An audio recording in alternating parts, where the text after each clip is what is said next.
Hello and welcome to our MS&E 254 Ethical Analyst midterm presentation. I'm Jake and I'm joined with Courtney, Max, and Ammaar. So our situation begins when, unfortunately, you catch a small cold during spring quarter of your senior year at Stanford.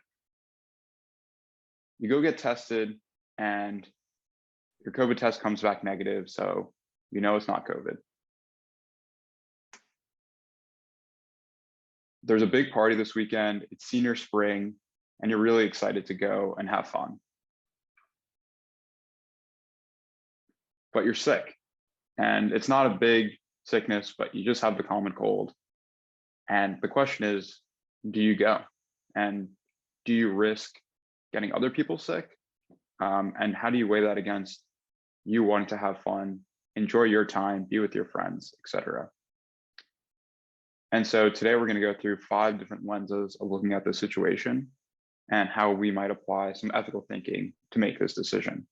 So first, we're going to start with a prudential analysis, then move to legality, utilitarianism, Kantian thought, and then finally ending with the 5 dimensions of ethical action.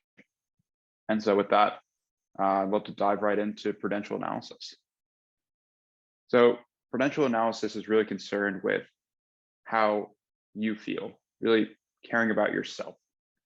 And so in this case, we argue that, yes, you should go, even though you're sick, because you're going to have fun, you're going to be with your friends, you're going to meet new people, and there's little personal risk to you because you're already sick, so you're not going to get sick again. And it's in your spring, you're not going to see these people for very much longer, and it's beautiful out, the weather is nice, who wouldn't want to go? Now, looking at this from a legal lens, another reason to go, there's no legal authority telling you you shouldn't attend. It's not COVID, you're not violating any county ordinance. There's no laws against it. And plenty of people do it. And I personally haven't seen anyone be arrested at a party for going with a cough or a cold. And so from this standpoint, we also find that you have the green light. And so with that, I want to pass it over to Courtney, who's going to talk about utilitarian analysis. Right. So from utilitarian perspective, we're going to have a lot more things to consider because everyone and their individual utility functions are considered in the decision-making process. So Jeremy Bentham first thought of utilitarianism as a consequence-based ethical framework. He says that it's the greatest happiness of the greatest number that is the measure of right and wrong. And so using that idea, we can apply the greatest happiness principle, meaning that you should attend the party only if doing so results in the greatest aggregate happiness for everyone involved, which begs the question, will it? Well, it depends. First, I want to look at what is happening if you're no longer contagious and nobody gets sick as a result of you attending the party. In this case, it's pretty obvious that you're going to go to the party because it's just as if you're going to the party while healthy.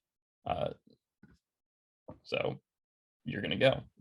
Alternatively, if everybody you talk to at the party gets infected, I imagine that they would all have a negative component of their function for being sick.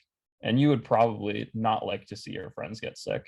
And so in that case, if you knew this was going to happen, you knew this was going to be the consequence of your action, you would probably not attend the party. And I think that's fairly clear. But what if you go, but you would try to avoid getting others sick by not sharing drinks, maybe wearing a mask? In this case, you're probably not going to have as much fun since you're wearing a mask, but you'll get the enjoyment of going and being in the presence of the other people that are there. So maybe you go, maybe you don't, but it really comes down to more individual preference in this scenario.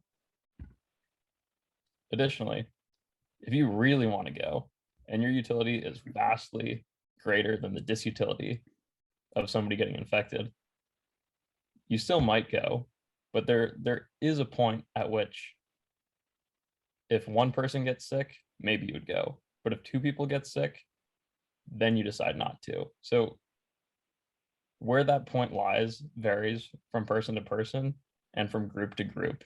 And with utilitarian analysis, it's the sum over everybody's utility function that determines the rightness and the wrongness of the decision at the end of the day. And so the moral of the story here is that it's difficult to come to a conclusion under the utilitarian framework just because of how many unknowns there are. So with that, I'm going to hand it off to Ammaar to discuss the Kantian analysis.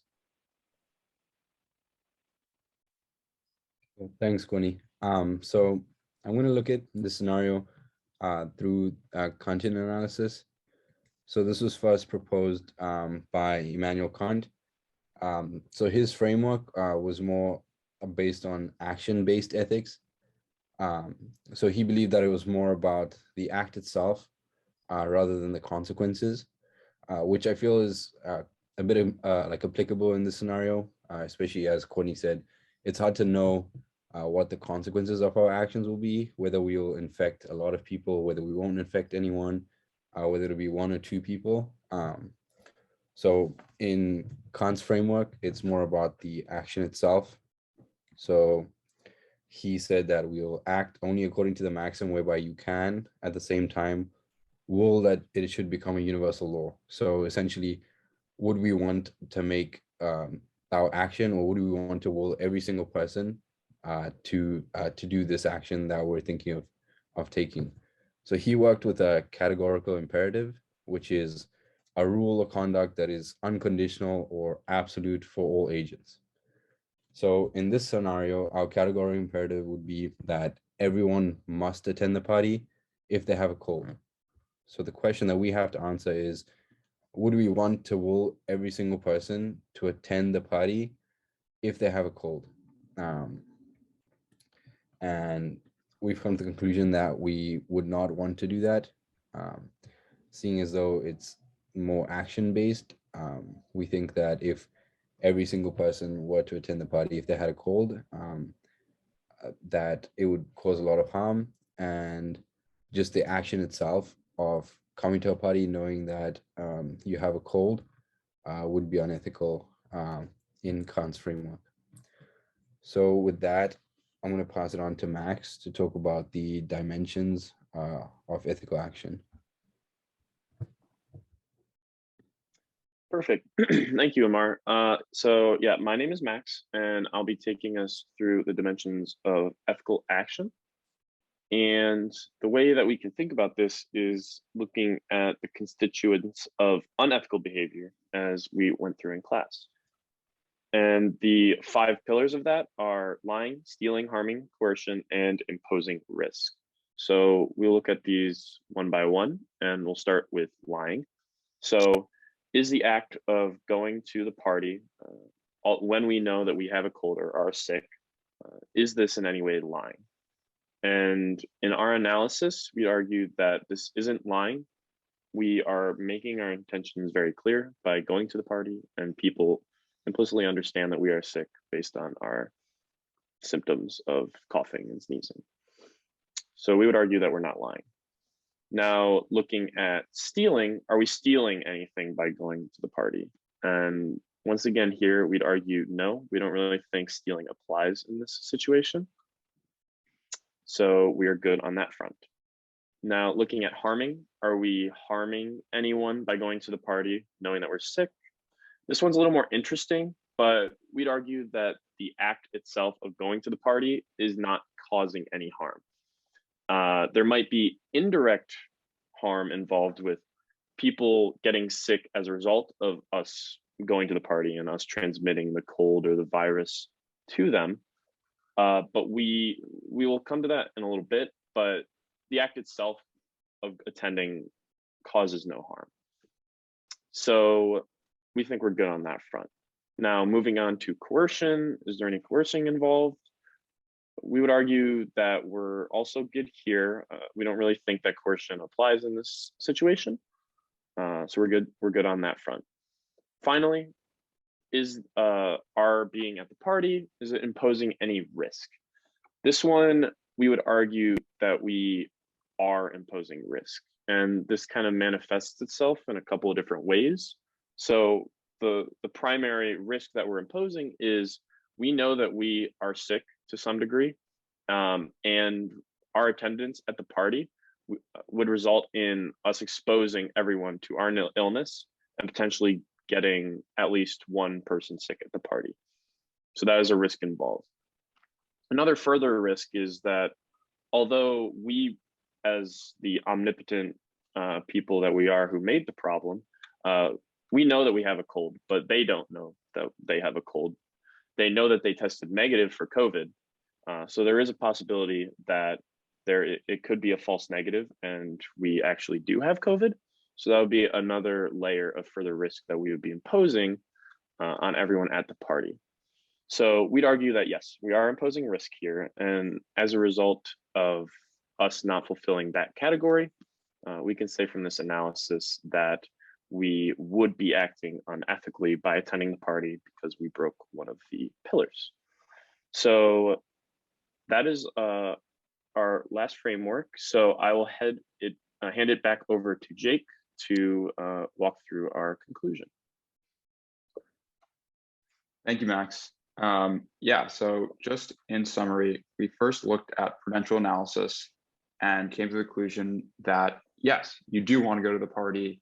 It is in your best interest personally to do so because you're going to have fun. So we give a green light there.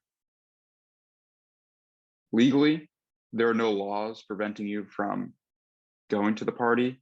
No one is going to be arrested for attending a party with a cold, and it is done very frequently, as seen in the college setting. Courtney then made some interesting points about utilitarian analysis.